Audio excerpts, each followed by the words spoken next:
The stock market has been on a bull run and rocketing over the past decade thanks to technology or growth stocks that have led the way for these massive returns. Growth ETFs are a cheat code for investors to outperform the S&P 500 due to tech stocks typically being the highest allocation and providing diversification rather than just going all in on one individual growth stock. For an easy way to get rich over time and take advantage of compound interest in the long run. However, with all these amazing benefits, I feel like most investors don't know how much growth ETFs to allocate to their portfolios to outperform the S&P 500 as safely as possible while maximizing their returns towards retirement, because growth ETFs are more risky than the S&P 500 due to their higher volatility. Now in this video, for my ultimate guide to outperform the S&P 500 with growth ETFs, I'm going to be breaking down exactly how much growth ETFs you should buy based off of your age, your time horizon, as well as your risk tolerance, so you can have higher returns in the long run, retire with more money by the end of your investing journey, and sleep better at night knowing that you have the right amount of the growth ETF of your choice, such as the one listed above like VGT,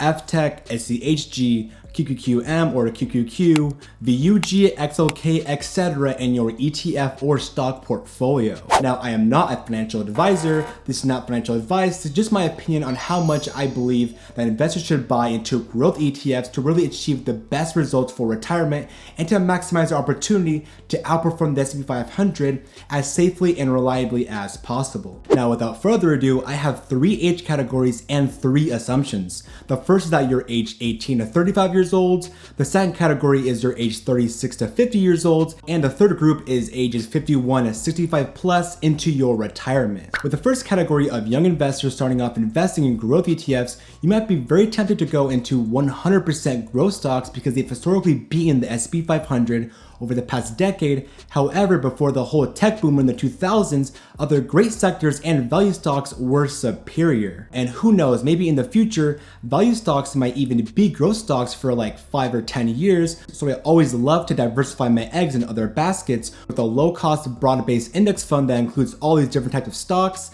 like the S&P 500 or Vanguard's VOO, or even a total stock market index fund like Vanguard's VTI will do the job. At this age, most likely you have a higher risk tolerance because you have plenty of time until retirement of age 65 and up, or even as early as your 50s because you started to invest very early compared to those in the other 2 categories. Now, the portfolio composition I would say is optimal at this age range is to have growth ETFs at no more than 80% of your stock portfolio, so as little as 1% and as high as 80%. So for every $100 you have to invest in your stock portfolio, no more than $80 goes into growth ETFs. Reason being is because at this stage of your life, you should be taking on more risk with a higher risk tolerance by having growth stocks in your stock portfolio to have the opportunity to outperform the S&P 500, but also have another diversified fund like the S&P 500, for example, to complement a growth strategy. So when you eventually reallocate your percentages from growth stocks and lower it accordingly as you near retirement and put that other money into a broad-based index fund that focuses on something like dividend growth or stable returns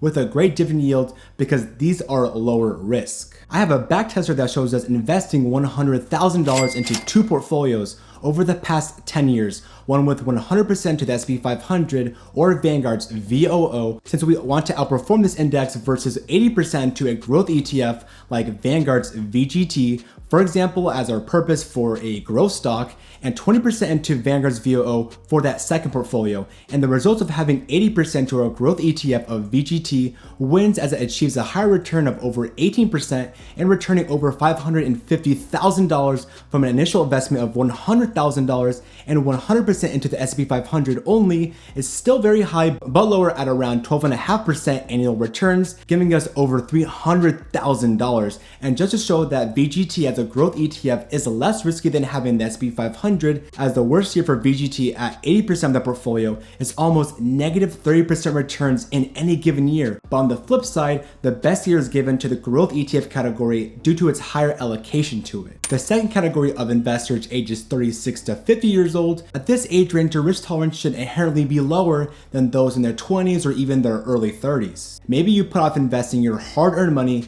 because you had student loans or credit card debt or a mortgage, so you want to play catch up to the pack and want to achieve the highest return possible while mitigating your risk but have stable returns. With this medium risk tolerance, I would say to allocate no more than 50% of your stock portfolio into growth ETFs. Now, if you want to play catch up but also have the opportunity to rocket your stock portfolio, then maybe allocating the upper half of this percentage scale of 30 to 50% will do just a trick. But if you want to have just a complement of a growth ETF into a well-diversified ETF portfolio with maybe S&P 500 index fund, a dividend growth strategy, or maybe you just love those sexy tech stocks and you want some skin in the game, then maybe something like 0 to 30% of this percentage scale will do the trick to not only outperform the S&P 500, but do it in a manner that is safe and reliable. Now, if you have 50% to a growth ETF like SCHG, for example, and the other 50% to a S&P 500 ETF like VOO, compared to only 100% to VOO, the results of having 50% to a growth ETF of SCHG wins as it achieves a higher return of around 14% returns annually and returning nearly $400,000 from an initial investment of $100,000. And 100% to the S&P 500 is just a touch under, giving us over $300,000 in returns at 12.5% returns annually. The volatility is going to be a little bit lower than the previous category because we have a less exposure to a growth ETF, but we are still achieving a super high return. Lastly, we have those nearing retirement, which I hope you have a lower risk tolerance because you really can't afford like negative 25 to 30% returns in any given year, because that will really harm your nest egg in retirement. You should be receiving some dividends as passive income from maybe your S&P 500 index funds that snowballed over time, and maybe even your dividend ETFs that also accumulated a ton of returns, but also dividend income. And at this stage of your life, you should be preserving your wealth rather than accumulating it and just enjoying this time of your life. The recommended percentage of growth ETFs I have in mind for this group of investors is anywhere from 0% or none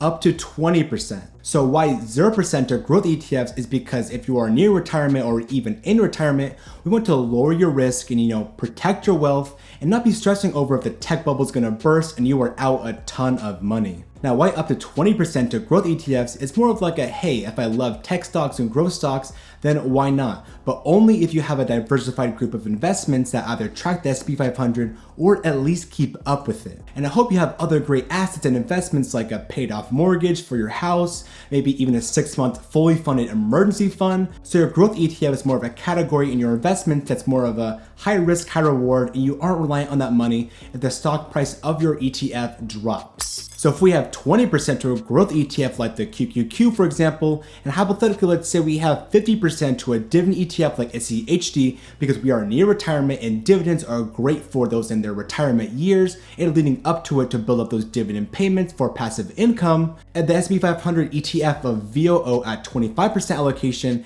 and let's say that we have the rest into a high yielding cash account of 5%.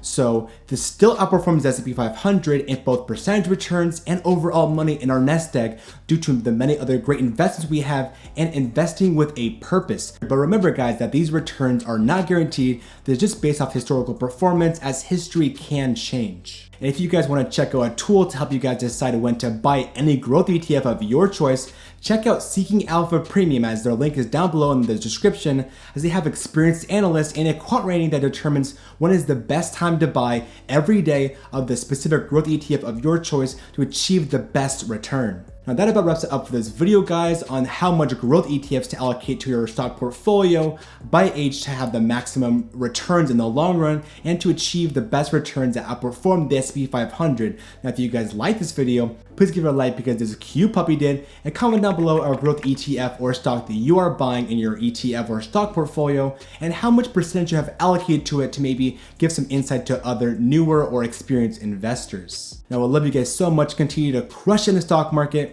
and take it easy. Peace.